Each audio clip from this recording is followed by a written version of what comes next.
महाकुंभ हर 12 साल में लगता है। उसका धार्मिक महत्व बहुत अधिक माना जाता है।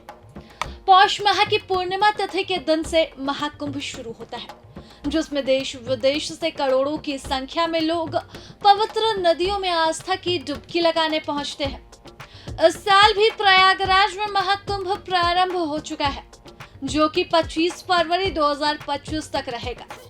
इस समय प्रयागराज में साधु संतों सहित आमजन का जमावड़ा लगा हुआ है, लेकिन इन सब के बीच नागा साधु आकर्षण का केंद्र बने हुए हैं।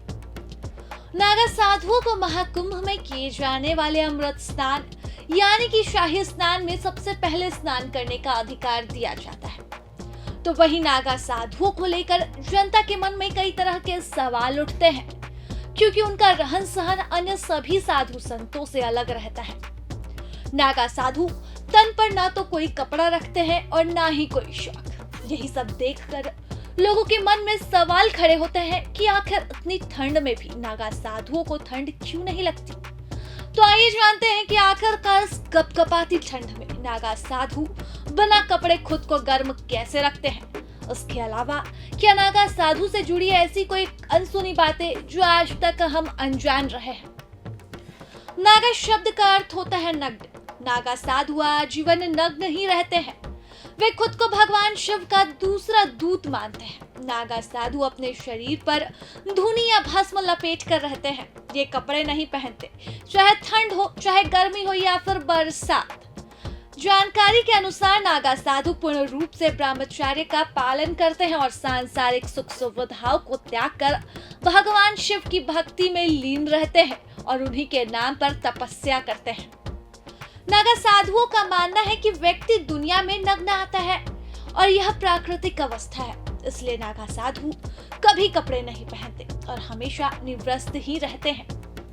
जब भी कोई व्यक्ति नागा साधु बनने की प्रक्रिया में होता है तो उसे पूर्ण रूप से नागा साधु बनने में 12 साल लग जाते हैं।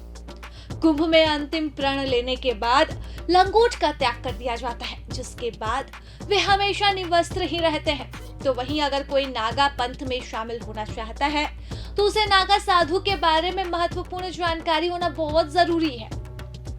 नागा साधु दिन भर में सिर्फ एक बार भोजन करते हैं और ये भोजन भी वो भिक्षा मांग कर करते हैं।